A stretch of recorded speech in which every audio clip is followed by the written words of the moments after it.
In 1931, a doctor stood up at a dinner in Southern California and told a room full of physicians that cancer was finished, that a machine in a laboratory in San Diego had already beaten it. 16 terminal patients, he said.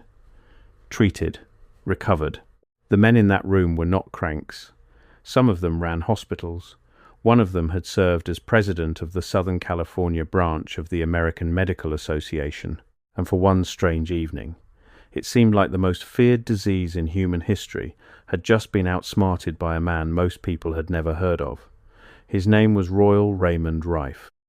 And depending on who you ask, he was either one of the most important inventors of the 20th century or one of its most tragic dead ends. Type his name into a search bar today and you will find two completely different men. In the first version, Rife is a genius who built a microscope powerful enough to watch living viruses move. I have to pause here for a second, because what I just described, that is one case from a much larger pattern. There are 35 documented cases in a document I put together. Different cities, different decades, different types of evidence. Every single one follows the same sequence: discovered, documented, acquired, disappeared. I could not fit all of it into a video. It's in the pinned comment below. Find it before we continue. Who discovered the exact microbe that causes cancer, and who learned to destroy it using nothing but precisely tuned radio frequencies. And then, the story goes, the medical establishment buried him, burned his research, sued his partners into the ground, erased his name from history. In the second version, Rife is a self-taught tinkerer whose claims were never independently proven, whose miracle clinic left behind almost no verifiable medical records, and whose name is now used to sell thousands of dollars worth of useless gadgets to people who are dying and afraid. Both of those stories cannot be true at the same time, and the gap between them is exactly where this gets interesting. Because the real question is not only what Rife actually did in that laboratory. The real question is why, nearly 100 years later, so many people still need one of these versions to be true. We are going to walk through all of it. The microscope, the frequencies, the clinic, the fire, the lawsuits, and the slow disappearance of a man into legend. But I want to be honest with you from the very start, because this story has a body count, and most people who tell it leave that part out. To understand how Rife became a myth, you first have to understand how ordinary he started. Royal Raymond Rife was born in 1,888 inches, Elkhorn, Nebraska. His mother died when he was a baby, and he was raised largely by relatives. He was not a doctor. He never earned a medical degree, and the various advanced credentials that later attached to his name are mostly impossible to confirm. What he did have was a remarkable, almost obsessive talent for building things. Optics, in particular, lenses, prisms, light. By his 20s, he had drifted to San Diego, and he found work that suited him perfectly, doing precision, technical, and mechanical work for a wealthy patron who could fund his curiosity. This is the part everyone agrees on. Rife was a gifted instrument builder. He could machine parts to tolerances that frustrated trained engineers. He understood light and magnification in a way that was genuinely ahead of a lot of his contemporaries. Give him a problem involving lenses and patience, and he would disappear into a workshop for months and come back with something nobody else had thought to build. What he built, over years of that obsessive work, was the thing that started the legend. He called it the universal microscope. In the 1920s and 1930s, the limits of the optical microscope were well understood. Visible light has a wavelength, and that wavelength sets a hard ceiling on how small an object you can resolve. Below that ceiling, things blur into nothing. Viruses, which are far smaller than bacteria, sat well underneath that ceiling. You simply could not see a living virus with a light microscope. That was not an opinion. It was physics. Rife claimed he had beaten the physics. His microscope was a monster. It was huge, built from thousands of parts, and it used an elaborate system of quartz prisms and angled light to, he said, illuminate organisms in colors that revealed them at magnifications no other instrument could reach. And here is the claim that made everything else possible. Rife said that with this microscope, he could watch living microbes that no one else could see. including eventually the microbe he believed caused cancer. He gave it a name, the BX virus. Now, this is the first place where the two versions of the story split hard, and it is worth slowing down. Because Rife's supporters described the universal microscope as a suppressed marvel that proved mainstream science wrong, but there is a reason the instrument never entered general use, and it is not a flattering one. No independent laboratory ever reproduced what Rife said he was seeing. The images and observations could not be verified by other microscopists working on their own equipment. And the claim itself, watching a living virus by visible light, ran straight into that wall of physics that has not moved in the century since. The electron microscope, which actually could resolve viruses, arrived around the same era using a completely different principle, and it became the standard precisely because anyone, anywhere, could build one and see the same thing. That word is the one to hold on to through this entire story. Anyone, anywhere, seeing the same thing. That is what separates a discovery from a story about a discovery. And it is the test Rife's work never passed. It is worth pausing on the resonance idea too, because it sounds so convincing on first contact, and that is precisely why it spreads. The opera singer shattering a wine glass is a real thing. Sound at the right pitch can match a glass's natural frequency, the vibrations build on each other, and the glass cracks. Rife's pitch was that every microbe has its own version of that frequency, and that you could find the one belonging to the cancer microbe and break it without touching the healthy tissue around it. Clean, surgical, beautiful. But a wine glass is a single, rigid, isolated object sitting in open air. A human tumor is a wet, dense, chaotic mass of living cells packed inside a living body that is itself mostly water and tissue, all of it absorbing and scattering energy in 1,000 directions. The neat idea that you could send a frequency through a person and have it selectively shatter only the disease cells, while the heart and the nerves and the bloodstream sit there unbothered, has never been demonstrated to work the way the analogy promises. The analogy does the persuading. The biology never cooperates. And that is a pattern you will see again and again with miracle cures. The metaphor is gorgeous, and the metaphor is doing all the heavy lifting that the evidence should be doing instead. But in the early 1930s, none of that had hardened yet. Rife had a microscope, he had a theory, and he had something even more valuable. He had a believer with credentials. His name was Arthur Kendall, a bacteriologist with a real academic reputation. Kendall and Rife collaborated, and Kendall publicly described culturing a filterable form of a microbe that he linked to Rife's work. To Rife's supporters, this was the moment the establishment took him seriously. The truth is messier. Kendall's claims about that filterable microbe were themselves heavily disputed by other scientists at the time, and the methods drew sharp criticism. The man who would later become Rife's great villain, a powerful AMA figure named Maurice Fishbein, was already skeptical of this whole line of research. In the legend, Fishbein is the dark hand of suppression. In the record, he was, for better or worse, doing what medical gatekeepers of the era did to extraordinary claims. He demanded extraordinary proof, and he did not get it. Then came the dinner, and the 16 patients. This is the emotional heart of the entire Rife legend. So let me lay it out the way it is usually told, and then tell you what we actually know. The way it is told, a respected physician named Milbank Johnson, the same man who had led the local AMA chapter, became convinced of Rife's work. In 1934, supporters say, Johnson organized a special clinic in Southern California where terminal cancer patients were treated using Rife's frequency device. The device, sometimes called the beam ray or the Rife ray, was said to emit a specific frequency tuned to the BX microbe. Rife called the idea behind it the mortal oscillatory rate. The theory was that every microorganism has a resonant frequency, and if you hit it with enough energy at exactly that frequency, it shatters. Like an opera singer breaking a wine glass with a held note, except the glass is the thing making you sick. According to the legend, the results were total. 16 patients treated. After a few months, the story says, 14 or 15 were declared recovered, and the remaining 1 or 2 recovered after a second round. A clean sweep against terminal cancer.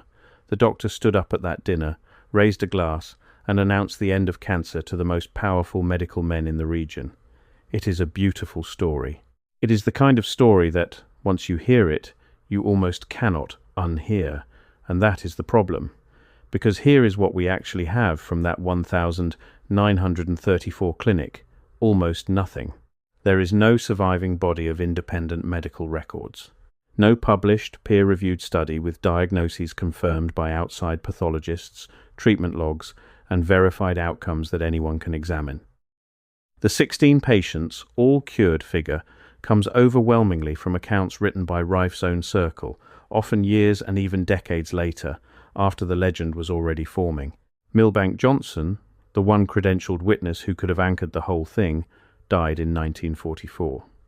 Supporters say his death was suspicious. There is no evidence it was anything other than a man in his 70s dying. So we are left with a claim that, if true, would be one of the most important medical events in human history, supported almost entirely by the memories and writings of the people who most wanted it to be true. In any other field, that is not proof. That is a rumor with good production values. And memory, especially the memory of believers writing years later, is not a neutral camera. It edits, it smooths, it promotes the patients who got better, and quietly forgets the ones who did not. Cancer in the 1930s was diagnosed with the limited tools of the 1930s, which means some of those terminal patients may not have had what doctors thought they had, and some of those miraculous recoveries may have been people whose cancers were never as advanced, or never as cancerous, as the legend needs them to be.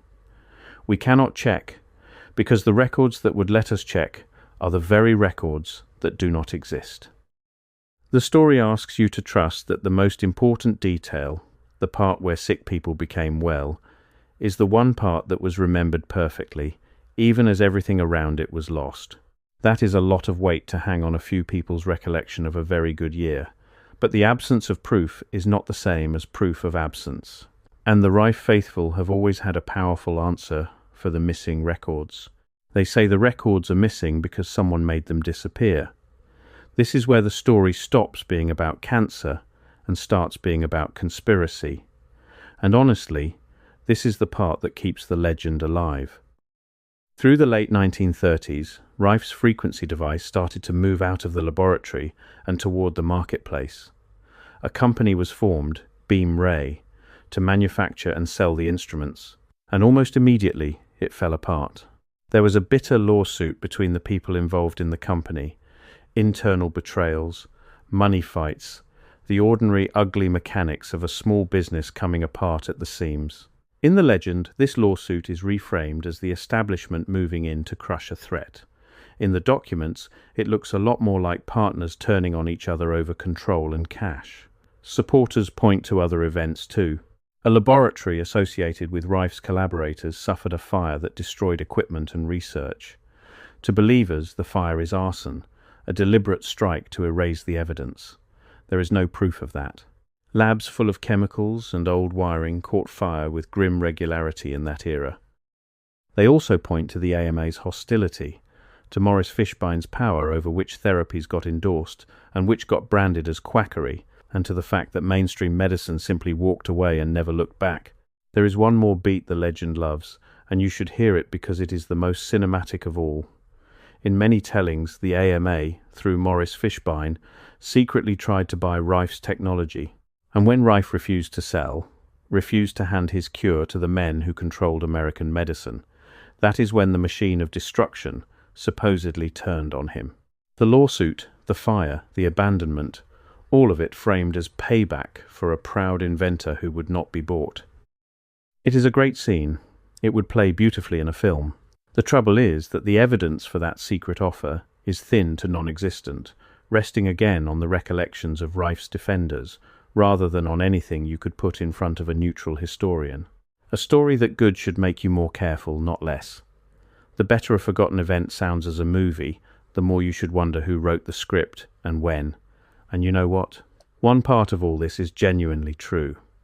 Mainstream medicine did walk away.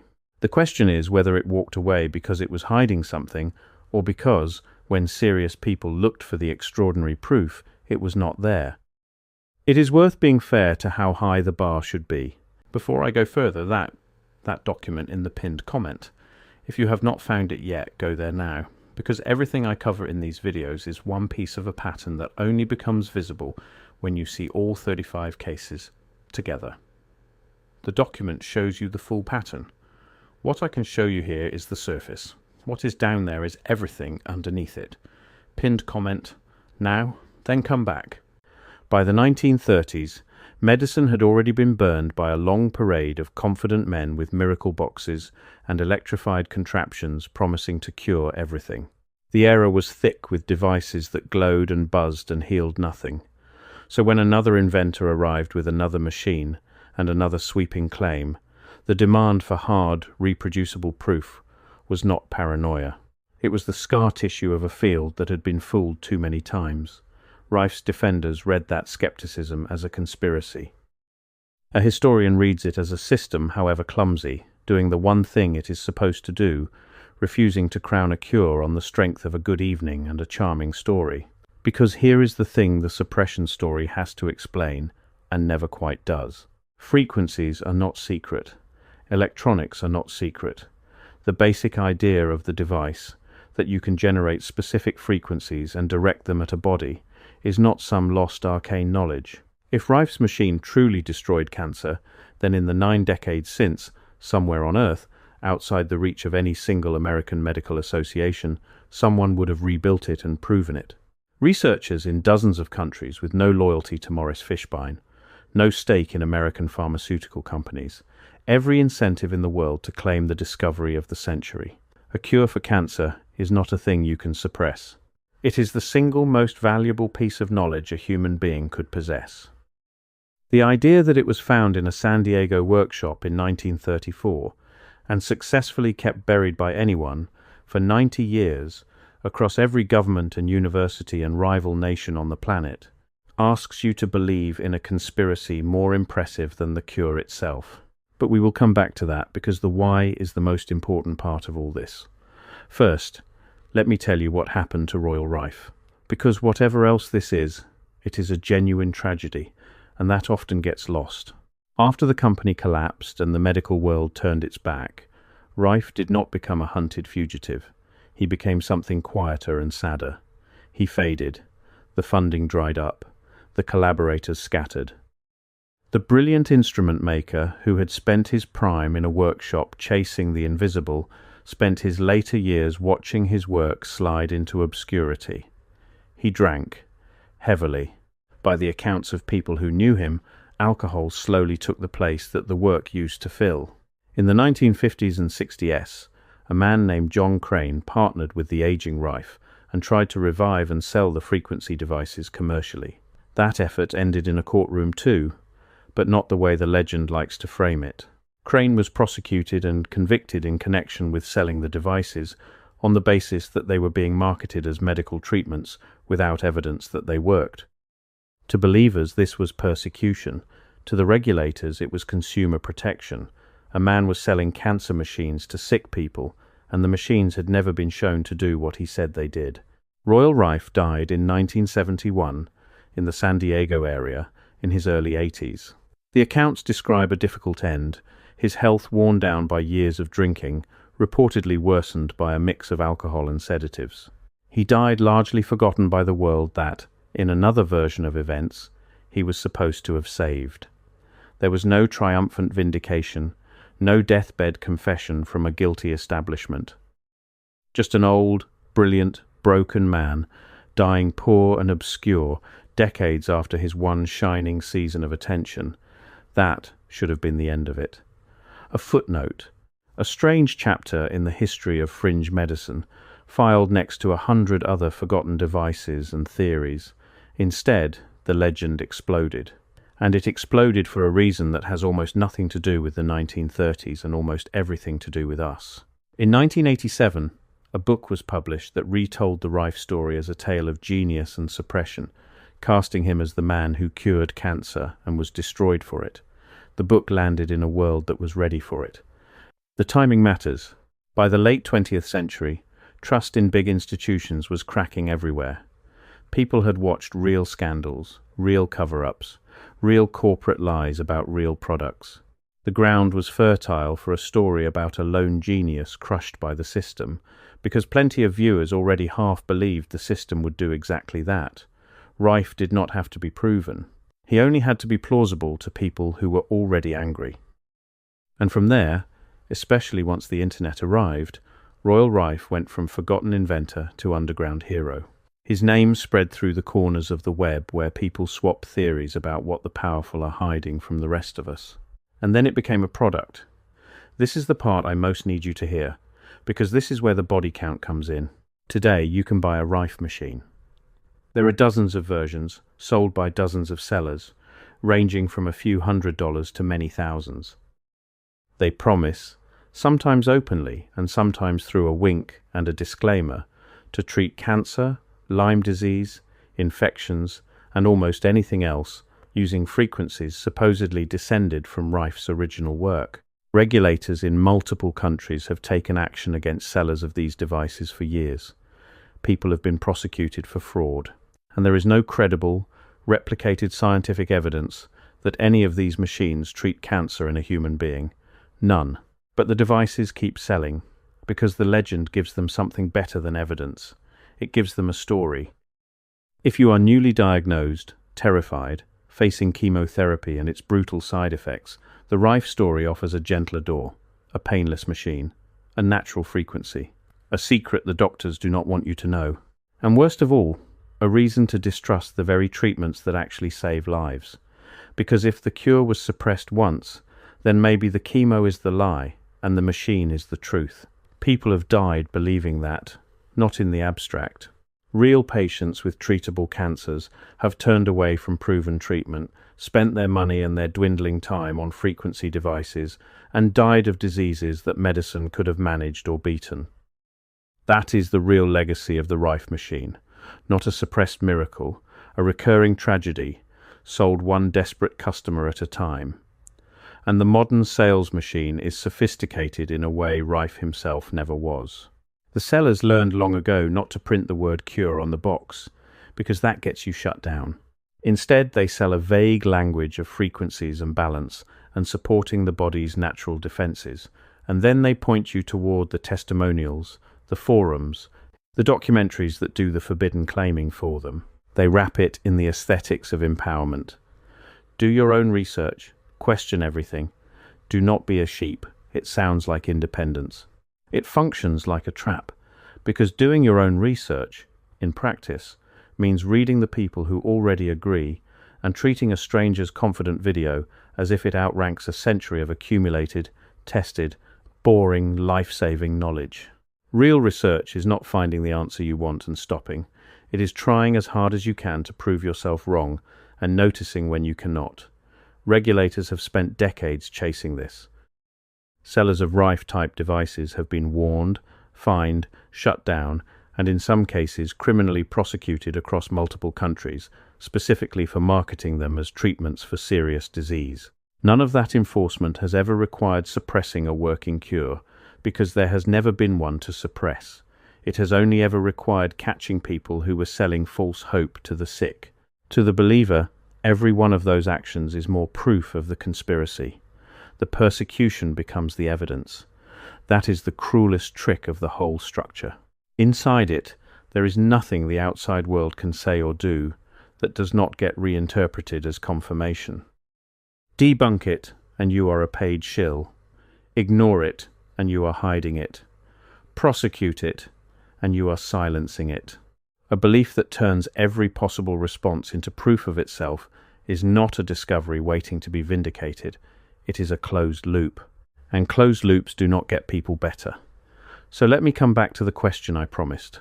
Why does this story refuse to die? It is not because the evidence is strong. We have seen that it is not.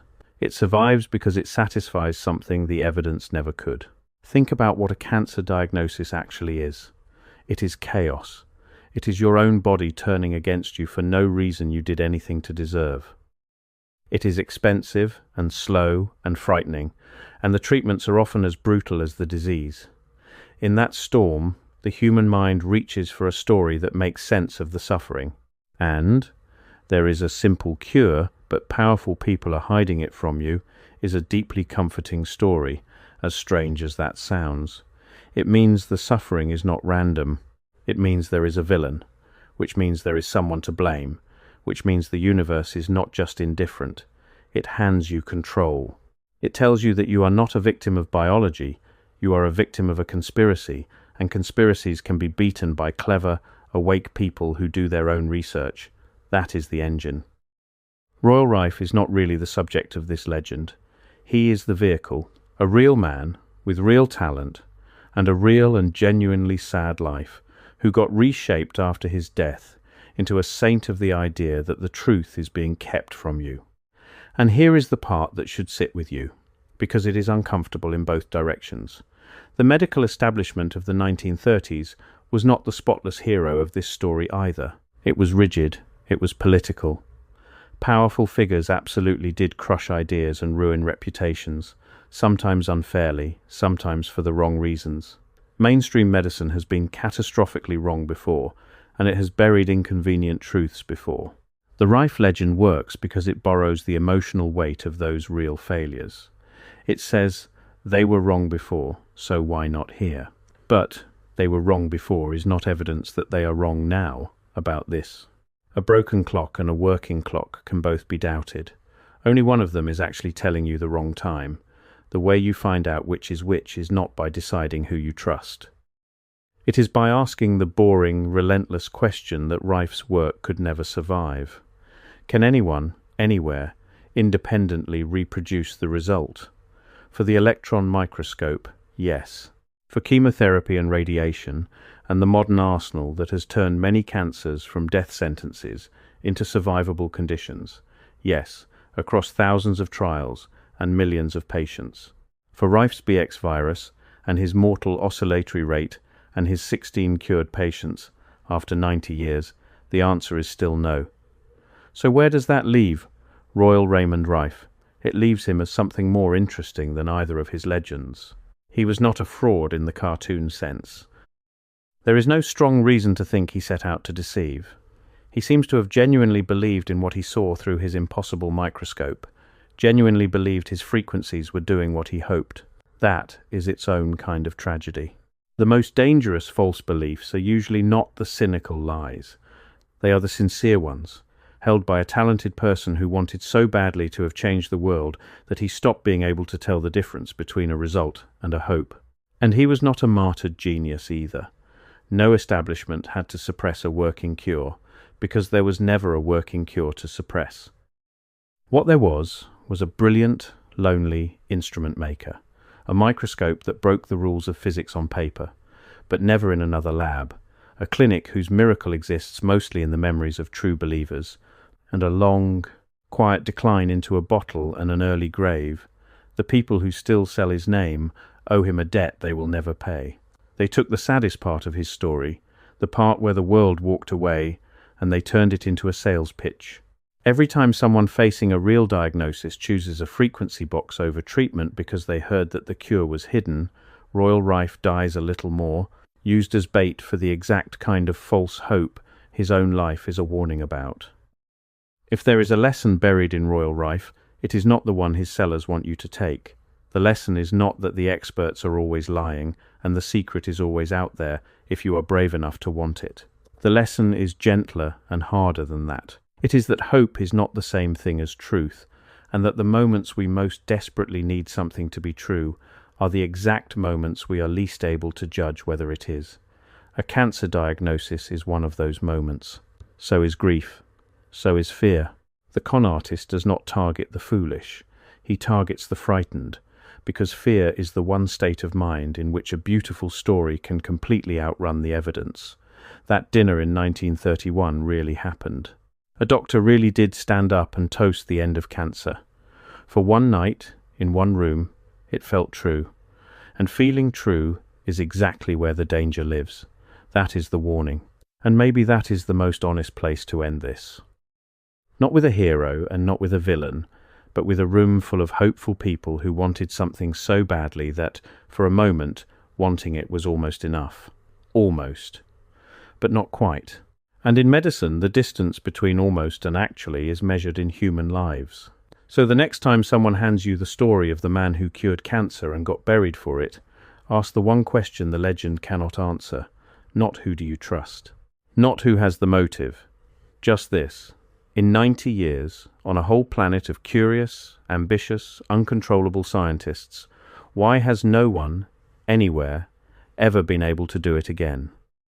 When a story this big cannot survive that one small question, you already know which of the two men you are looking at, and you already know why someone needs you to look away.